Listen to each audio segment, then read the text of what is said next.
Shalom, selamat pagi Bapak Ibu yang terkasih dalam Tuhan Yesus. Kita bersyukur sama Tuhan, kita masih diberikan kesempatan untuk doa bersama di dalam doa pagi hari ini. Kita mau datang kepada Tuhan, kita mau bawa setiap pokok-pokok doa kita. Sebenarnya kita akan sama-sama memuji Tuhan sebab nama Tuhan kita, Yesus Kristus yang layak untuk ditinggikan. Mari sama-sama kita datang menyembah Tuhan. Kita mau katakan kepada Tuhan Bapak Ibu, hanya nama Yesuslah yang layak untuk ditinggikan.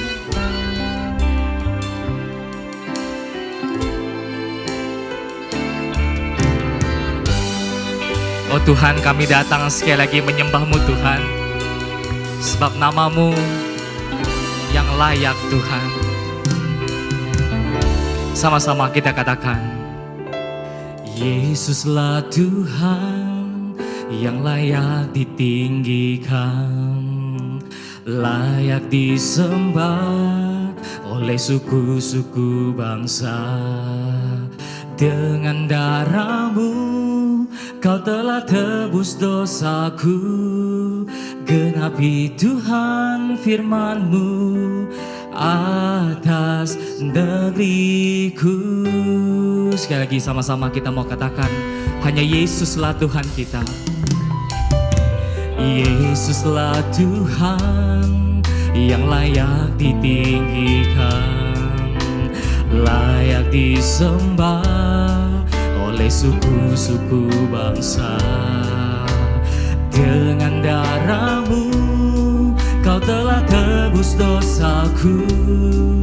Genapi Tuhan firman-Mu atas negeriku.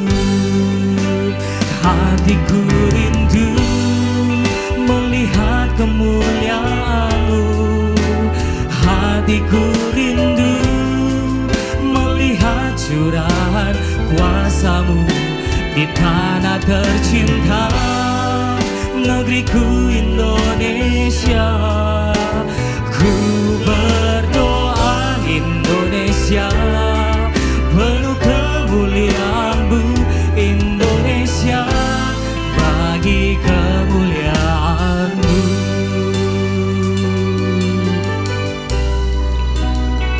Sekali lagi kita mau nyatakan, hanya Yesuslah Tuhan yang layak untuk ditinggikan. Yesuslah Tuhan yang layak ditinggikan, layak disembah oleh suku-suku bangsa. Dengan darah-Mu Kau telah tebus dosaku. Genapi Tuhan firman-Mu atas negeriku. Hatiku rindu melihat kemuliaan-Mu. Hatiku rindu melihat curahan kuasa-Mu di tanah tercinta, negeriku Indonesia. Ku berdoa Indonesia penuh kemuliaan-Mu. Indonesia bagi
Selamat pagi Bapak Ibu Saudara yang terkasih, kita bersyukur pagi hari ini Tuhan masih memberikan kekuatan, kesehatan bagi kita.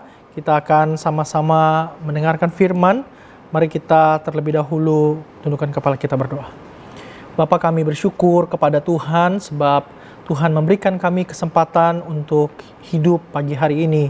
Biarlah Tuhan kami menyadari anugerah Tuhan yang besar ini, sehingga ketika kami bangun dan kami menghampiri hadirat Tuhan pagi hari ini, biarlah Tuhan ini menyadarkan kami bahwa kehidupan yang kami bisa jalani ini semata-mata adalah pemberian daripada Tuhan. Dan biarlah kami bisa memulai hari ini dengan ucapan syukur, memulai hari ini dengan membaca, merenungkan firman agar kami menjadi orang-orang yang tidak lupa diri, tidak melupakan siapa kami dan bagaimana Tuhan sudah menolong, memberikan anugerah yang besar buat kami. Terima kasih berbicara kepada kami, dalam nama Yesus kami berdoa, amin. Bapak Saudara yang terkasih, saya ingin mengajak Bapak Saudara untuk membaca satu bagian firman Tuhan yang terambil dari 1 Samuel 15 ayat 12 sampai ayat yang ke-19, lalu dilanjutkan ayat 24 sampai 31. Demikian firman Tuhan, 1 Samuel 15 ayat 12, ini berbicara tentang Saul Bapak Ibu Saudara ya. 1 Samuel 15 ayat 12 berkata demikian, lalu Samuel bangun pagi-pagi untuk bertemu dengan Saul, tetapi diberitahukan kepada Samuel demikian, Saul telah ke Karmel tadi dan telah didirikannya baginya suatu tanda peringatan. Kemudian ia balik dan mengambil jurusan ke Gilgal. Ketika Samuel sampai kepada Saul, berkatalah Saul kepadanya, diberkatilah kiranya engkau oleh Tuhan. Aku telah melaksanakan firman Tuhan. Tetapi kata Samuel, kalau begitu apakah bunyi kambing domba yang sampai ke telingaku dan bunyi lembu-lembu yang kudengar itu? Jawab Saul, semuanya itu dibawa daripada orang Amalek. Sebab rakyat menyelamatkan kambing domba dan lembu-lembu yang terbaik dengan maksud untuk mempersembahkan korban kepada Tuhan Allahmu. Tetapi selebihnya telah kami tumpas.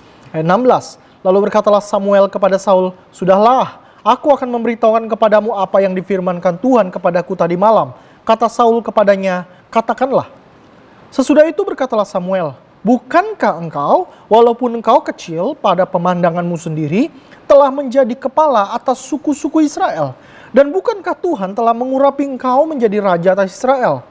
Tuhan telah menyuruh engkau pergi dengan pesan, pergilah, tumpaslah orang-orang berdosa itu, yakni orang Amalek. Berperanglah melawan mereka sampai engkau membinasakan mereka. Mengapa engkau tidak mendengarkan suara Tuhan? Mengapa engkau mengambil jarahan dari dan melakukan apa yang jahat di mata Tuhan? Oke, ayat yang ke-24 saya lanjutkan. Berkatalah Saul kepada Samuel, aku telah berdosa, sebab telah kulangkahi titah Tuhan dan perkataanmu. Tetapi aku takut kepada rakyat, karena itu aku mengabulkan permintaan mereka. Maka sekarang ampunilah kiranya dosaku, kembalilah bersama-sama dengan aku, maka aku akan sujud menyembah kepada Tuhan. Tetapi jawab Samuel kepada Saul, aku tidak akan kembali bersama-sama dengan engkau, sebab engkau telah menolak firman Tuhan, sebab itu Tuhan telah menolak engkau sebagai raja atas Israel. Ketika Saul berpaling, hendak pergi, maka Saul memegang punca jubah Samuel, tetapi terkoyak. Kemudian berkatalah Samuel kepadanya, Tuhan telah mengoyakkan daripadamu jabatan raja atas Israel pada hari ini dan telah memberikannya kepada orang lain yang lebih baik daripadamu. Lagi sang mulia dari Israel tidak berdusta dan ia tidak tahu menyesal, sebab ia bukan manusia yang harus menyesal. Tetapi kata Saul, aku telah berdosa, tapi tunjukkanlah juga hormatmu kepadaku sekarang di depan para tua-tua bangsaku dan di depan orang Israel. Kembalilah bersama-sama dengan aku, maka aku akan sujud menyembah kepada Tuhan Allahmu. Sesudah itu kembalilah Samuel mengikuti Saul dan Saul sujud menyembah kepada Tuhan. Nah, Bapak Ibu Saudara yang terkasih, firman Tuhan hari ini berbicara tentang Saul ya. Jadi kita mau belajar pagi hari ini dari kisah tentang Saul. Nah, kita tahu bersama bahwa Saul ini adalah raja pertama daripada bangsa Israel. Dia adalah raja pertama daripada bangsa Israel. Tetapi kita menemukan ada sesuatu buah pelajaran yang sangat berarti sekali yang kita bisa melihat dari kehidupan Saul ini. Nah, saya tidak ingin memulai daripada kisah di mana Saul mulai memerintah sebagai raja. Tetapi awal sekali kisah Saul itu muncul di dalam kisah Alkitab ya. Nah, jadi dari awal sekali waktu Saul itu muncul di dalam catatan Alkitab, sebenarnya penulis Alkitab sudah menunjukkan siapa sebenarnya Saul. Yang tadi kita baca, teksnya itu berkaitan dengan bagaimana Saul sebenarnya tidak melakukan apa yang Tuhan mau sebagai Raja Israel.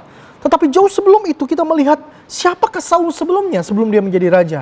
Nah Bapak Saudara, kalau Bapak Saudara membaca di dalam 1 Samuel 9 ayat pasal yang pertama, ayat yang pertama sampai dengan 6, Bapak Saudara akan menemukan bahwa Saul itu adalah seorang yang elok rupanya. Postur tubuhnya itu sangat proporsional untuk menjadi seorang pemimpin. Jadi secara postur tubuh orang ini, Saul ini memang pantas sekali menjadi raja. Tetapi ternyata dari segi karakter tentang siapakah Saul itu ternyata adalah seorang anak yang kurang dipercaya oleh ayahnya.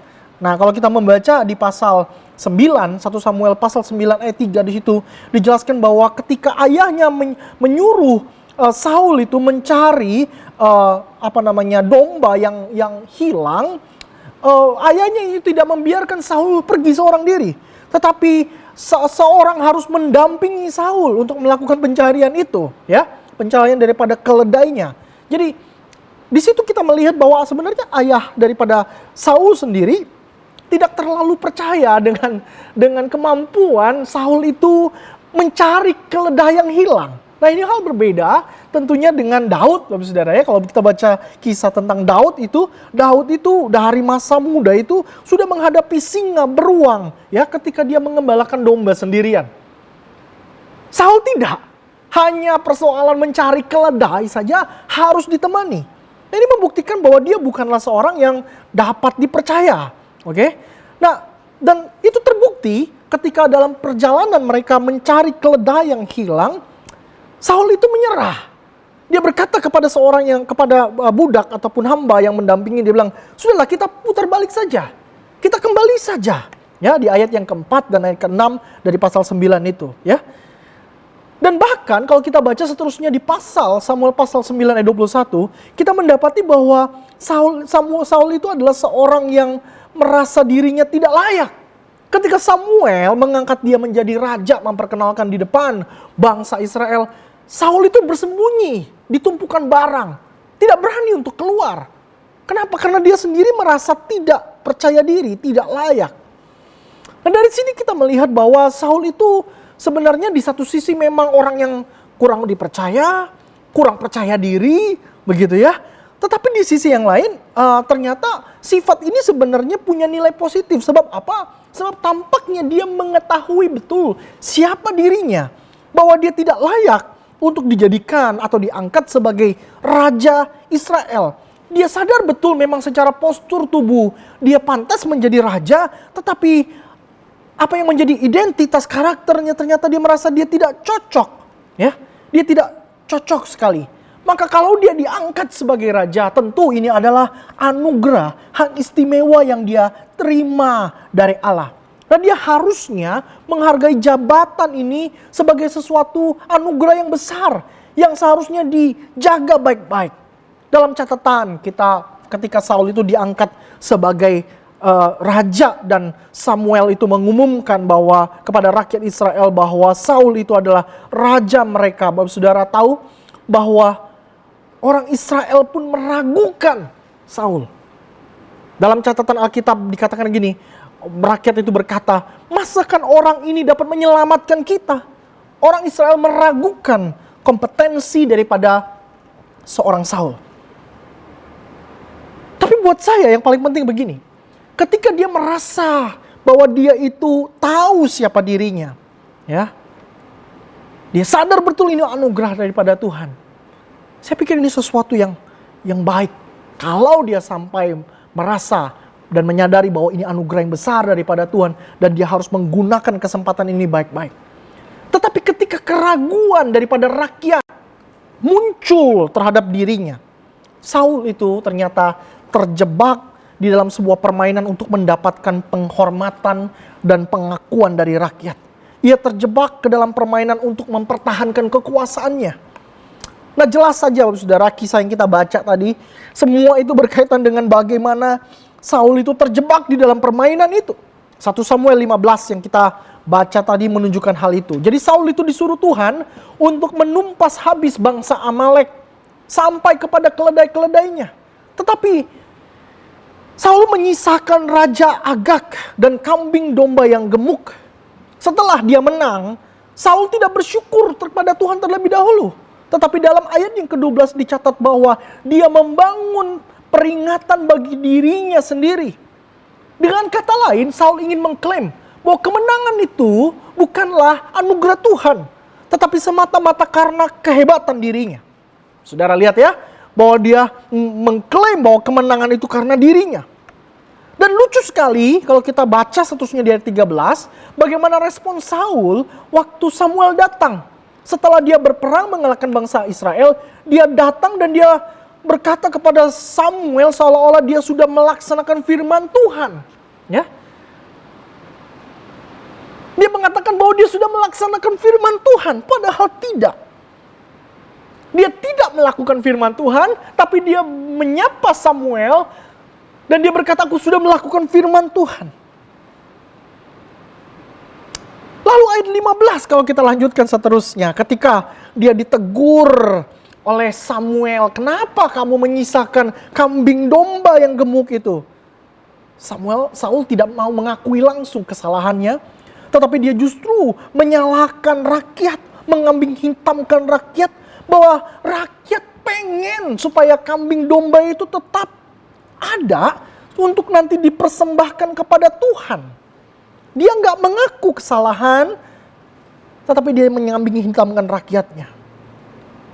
Dan bahkan sebenarnya mengapa Saul menyisakan Raja Agag, dia tidak langsung menumpas Raja Agag, Raja Amalek itu. Karena sebenarnya dia ingin pamer kepada rakyat. Ia ingin memperlakukan Agag nanti di depan rakyatnya ketika dia kembali ke Israel. Ya, sehingga pada akhirnya nanti semua rakyat akan mengagungkan Saul. Sebab dia berhasil mengalahkan bangsa Amalek dan kemudian mempermalukan, mengolok-olok Agag di depan rakyatnya. Nah, saudara, kita lihat kemudian dalam kisah ini, Samuel itu panjang lebar menguraikan apa yang Tuhan mau, baru kemudian Saul itu mengakui dosanya. Tapi mari kita perhatikan baik-baik bagaimana dia mengaku dosa. Saudara, ayat 24 dijelaskan di situ, ketika dia mengakui dosa. Alasan mengapa dia mengakui dosa adalah karena dia takut kepada rakyat. Dia pengen penerimaan daripada rakyatnya. Dia tidak pengen kemudian jabatannya itu diambil daripadanya. Dia tetap ingin diakui sebagai raja. Dia takut kepada rakyat. Lalu dia mengakui dosa untuk kedua kalinya. Tetapi dia meminta Samuel untuk menghormatinya di depan para tua-tua Israel. Sehingga Saul tidak kehilangan mukanya dan rakyat Israel serta tua-tua bangsa Israel itu tetap menerima dia sebagai raja. Mengaku dosa, tapi meminta Samuel menghormati dia. Ini bukanlah sebuah kerendah hatian. Sebab orang yang mengakui dosa seharusnya dengan rendah hati mengakui dosa. Apakah ini sebuah pengakuan dosa yang benar, Bapak Saudara? Buat saya tidak. Saul tidak sedang mengakui dosa. Tetapi yang menjadi fokus daripada Saul adalah bagaimana supaya dia dapat tetap mempertahankan posisinya sebagai raja Israel. Ia lupa bahwa sebenarnya dia tidak pantas mendapatkan posisi itu, ya. Dan bukanlah haknya sebenarnya untuk mempertahankan posisi itu. Yang mengangkat dan mempertahankan posisi raja Israel hanyalah Tuhan. Ini Saul sedang menjadikan dirinya itu Tuhan atas dirinya sendiri, Bapak Saudara. Ayat yang ke-30, bahkan dia tidak lagi menyebut Tuhan Allah Israel sebagai Tuhannya, tetapi sebagai Tuhannya Samuel. Dia berkata kepada Samuel, Tuhan Allahmu Samuel. Tidak mengakui lagi sebagai Tuhan Allah dirinya. Singkatnya begini, saudara, dari panjang lebar kisah Saul ini. Kita melihat bahwa ternyata kekuasaan, popularity, keterkenalan bisa membuat seseorang lupa diri. Lupa dari mana dulu dia berasal dan bagaimana Tuhan memberikan hak istimewa kepadanya untuk berada pada posisi ataupun kondisi hari ini. Nah, saya pikir tentu kalau ngomongin kekuasaan kurang relevan bagi kita. Tetapi kita dapat melihat bahwa yang diinginkan oleh seseorang pada waktu dia ingin berkuasa adalah yang pertama, dia pengen pengakuan. Yang kedua, dia pengen penghormatan. Yang ketiga, dia pengen kenyamanan dengan limpahnya. Ketiga hal ini tentu sesuatu yang kita inginkan, bukan? Kita pengen kita diakui orang lain, kita pengen kita dihormati tentunya, kita tidak pengen kita dihina tentunya ya. Yang ketiga, kita pengen tentu hidup nyaman.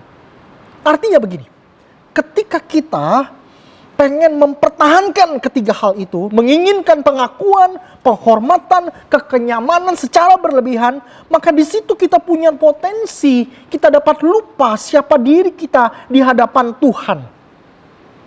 Kita dapat lupa. Pada waktu kita mencari pengakuan orang lain, penghormatan orang lain, kita dapat melakukan hal-hal yang tidak berkenan di hadapan Tuhan. Pada waktu kita mencari dan mempertahankan atau menginginkan kenyamanan hidup secara berlebihan, kita mungkin mulai menghalalkan segala cara sehingga kita lupa siapa diri kita. Ini yang saya ingin saudara kita renungkan sama-sama pagi hari ini. Apa yang kita inginkan dalam kehidupan kita? Saul bukan siapa-siapa. Tuhan yang mengangkat dia sebagai raja. Tapi setelah dia menjadi raja, dia pengen mempertahankan itu. Dia pengen tetap diakui. Dia pengen tetap dihormati. Tetapi semuanya itu membawa dia melupakan siapa dirinya dan melupakan Tuhannya. Hal yang perlu kita ingat setiap pagi, saudara. Supaya kita nggak lupa siapa diri kita ketika kita menjalani hari kita yang ada di depan. Buat saya ada cuma 3 hal, saudara. Yang pertama, kita harus ingat bahwa kita ini image of God. Gambar Tuhan. Kita diciptakan oleh Tuhan. Di satu sisi, kita itu adalah sepenuhnya ciptaan. Kita bukan pencipta. Tapi di sisi yang lain kita ciptaan. Tapi ciptaan kita itu diciptakan segambar dan serupa. Artinya apa? Kita memiliki bekal. Tuhan memberikan kita sebuah potensi yang besar. Tapi ingat, semuanya itu adalah pemberian Tuhan. We are image of God. Yang kedua, kita ingat bahwa kita juga adalah orang berdosa. Tetapi yang sudah ditebus dengan darah Yesus yang mahal. Sehingga kita tahu betul bahwa kita bukan orang suci. Kita ini orang yang ditebus. Kita ini bahkan masih bisa jatuh. Sehingga betapa setiap pagi kita harus bangun pagi dan ingat bahwa kita punya kecenderungan untuk berdosa hari ini. Kita harus minta Tuhan supaya Tuhan protect kita. Dan yang ketiga buat saya, identitas yang harus kita ingat setiap pagi adalah bahwa kita ini hanyalah orang-orang yang menerima anugerah daripada Tuhan untuk menjalani hidup. Ya. Kita ini adalah orang-orang yang dianugerahi oleh Tuhan. Sehingga apapun yang kita nikmati, berkat, kelimpahan, sukacita, pengalaman yang menyenangkan, atau mungkin hal-hal yang tidak menyenangkan yang kita alami sepanjang hari, kita ingat, itu anugerah daripada Tuhan. Nah, kalau kita hidup dengan mengingat anugerah dan mengingat siapa diri kita di hadapan Tuhan, saya yakin dan percaya, mungkin ada orang yang tidak mengakui kita, mungkin ada orang yang tidak mau menghormati kita. Mungkin hidupan kita tidak nyaman-nyaman banget. Tapi kita tetap menjalani hari-hari kita dengan kepercayaan diri di dalam Tuhan. Kita menjadi tidak lupa siapa kita. Dan kita terus berpegang kepada Tuhan. Sehingga kehidupan kita yang kita jalani ini didapati bahwa kita ini adalah orang-orang, bukan orang yang mencoba untuk mengeksploitasi, memanipulasi orang lain. Tetapi kita adalah orang-orang yang dengan rendah hati mau menjalani kehidupan kita itu sesuai dengan apa yang Tuhan inginkan. Sebab kita tahu hidup kita adalah anugerah sepenuhnya daripada Tuhan. Siapapun kita punya sekali potensi untuk lupa diri, lupa Tuhan. Untuk itulah mengapa kita setiap pagi datang untuk berdoa, membaca firman, supaya kita nggak lupa siapa kita dan siapa Tuhan kita yang memegang tangan kita setiap hari untuk menjalani hidup ini. Kiranya Tuhan memberkati Bapak Ibu Saudara sekalian. Kita akan berdoa bersama-sama. Mari kita tundukkan kepala, kita berdoa. Bapa, kami bersyukur untuk kesempatan yang Tuhan berikan buat kami untuk kami bisa membaca merenungkan firman. Tolong kami supaya kami gak lupa, gak gampang untuk melupakan diri kami dan siapa Tuhan kami.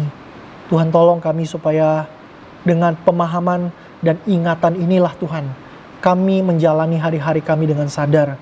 Sehingga apapun masalah kami, apapun tantangan yang kami hadapi, kami percaya kalau kami punya kesadaran yang demikian, kami pasti kuat Tuhan menjalaninya. Kami pasti gak akan kehilangan arah. Tuhan, terima kasih banyak. Tuhan yang berkati kami, sebentar lagi kami akan menyanyikan doa kami, Tuhan yang dengar. Dalam nama Yesus kami berdoa.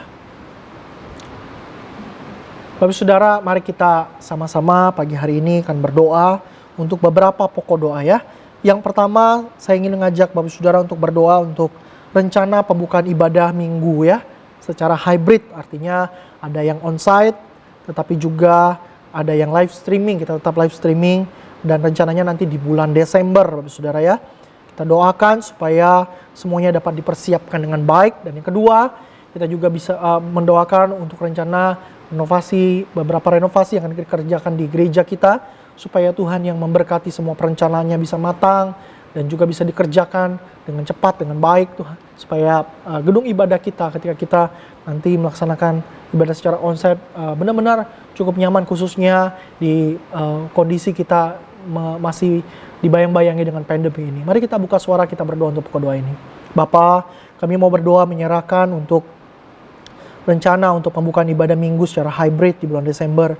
Tuhan yang memberkati semua panitia yang sudah bekerja. Tuhan berikan ketelitian, kecermatan, sehingga segala sesuatunya dapat disiapkan dengan baik. Tuhan yang berkati juga untuk panitia renovasi gereja, Tuhan. Tuhan yang tolong, dana yang dibutuhkan Tuhan siapkan. Bahkan juga perencanaan tukang-tukang.